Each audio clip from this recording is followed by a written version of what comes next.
What do you do when you tried and failed and you want to quit and you want to give up? People that are hungry are willing to do the things today others won't do in order to have the things tomorrow others won't have.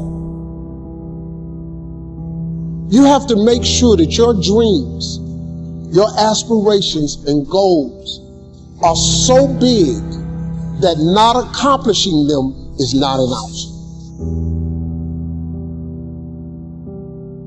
I don't know what that dream is that you have. I don't care how disappointing it might have been as you've been working toward that dream. That dream that you're holding in your mind, that it's possible. To all of you fighting battles alone, to all of you going against the grain, battling the naysayers, stay strong, keep going. Stay strong, keep going.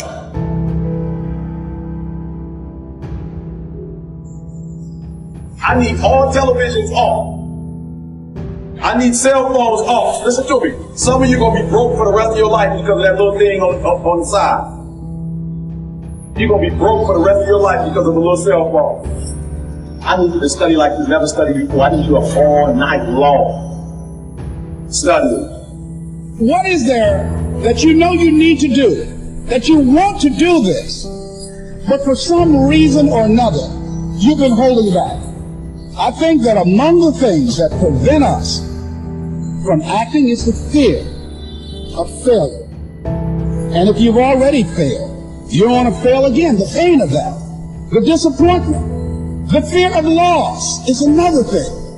Because many times when we do those things that we know we need to do, we feel that we might lose somebody that we love very much and care about. We don't want to hurt anybody. I'm going to tell you something that every successful person has to do, including you.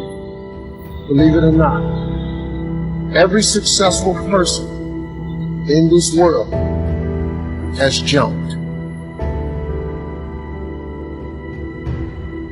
As Karl von Clausewitz said, pursue one great, decisive aim with force and determination. When people tell you can never get done, you stop dreaming and you go back to knowledge. Find that thing that makes you come alive. Focus on it. Everything around you, the opportunities, the fact that you're alive. And we've all had experiences where we were working on something and we knew it was possible. And we did those things that were necessary to bring it into reality. We took the responsibility to make it happen. Other people couldn't see it. A lot of people didn't believe it. You were attacked. You were criticized.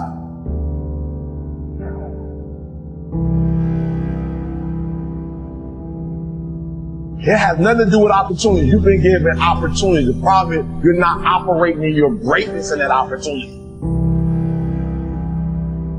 So that's why you're stuck on that particular level.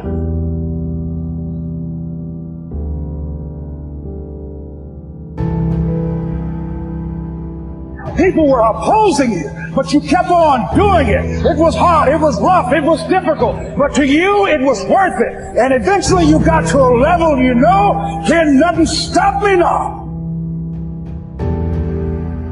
Anything you're struggling to try to accomplish, whether it's health or love or relationships, whatever it is, if you're struggling, it represents a simple fact.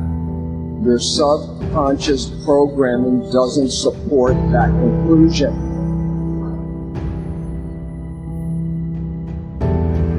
I dare you to use your imagination. I dare you when you're broke to use your imagination. I dare you when you're rich to use your imagination. I dare you under every single circumstance. Keep dreaming. Keep looking at your dream. That is how you bend the universe to your will. That is how you impress people. That is how you capture the human imagination. And if you want to do something extraordinary and be remembered, you've got to get so good that you're performing at a level that has never been seen before. That is the only path to set the bar ridiculously high and then surpass all expectations. You can't put it down low and then beat it and say, whoa, look at me.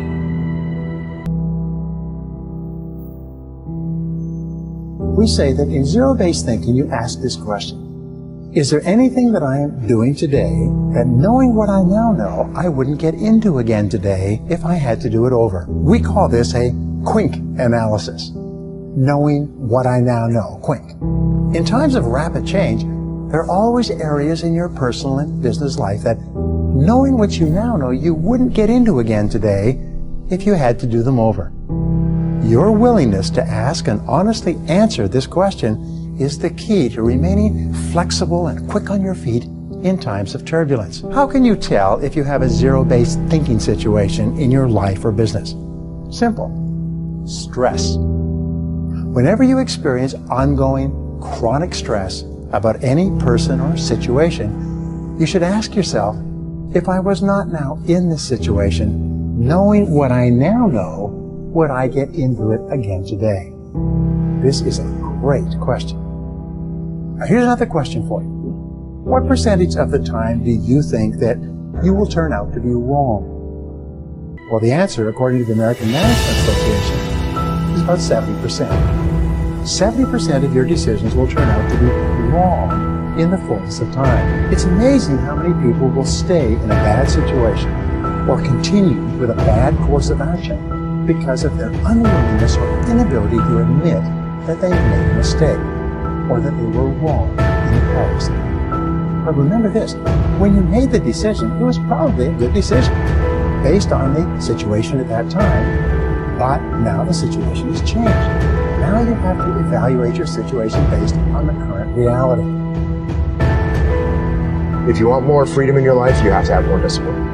If you don't have any discipline, you'll end up with absolutely no freedom. You'll end up being a slave to other people that boss you around. There's all kinds of problems that can occur if you don't have discipline in your life. And the more discipline you have, the more freedom you're going to have.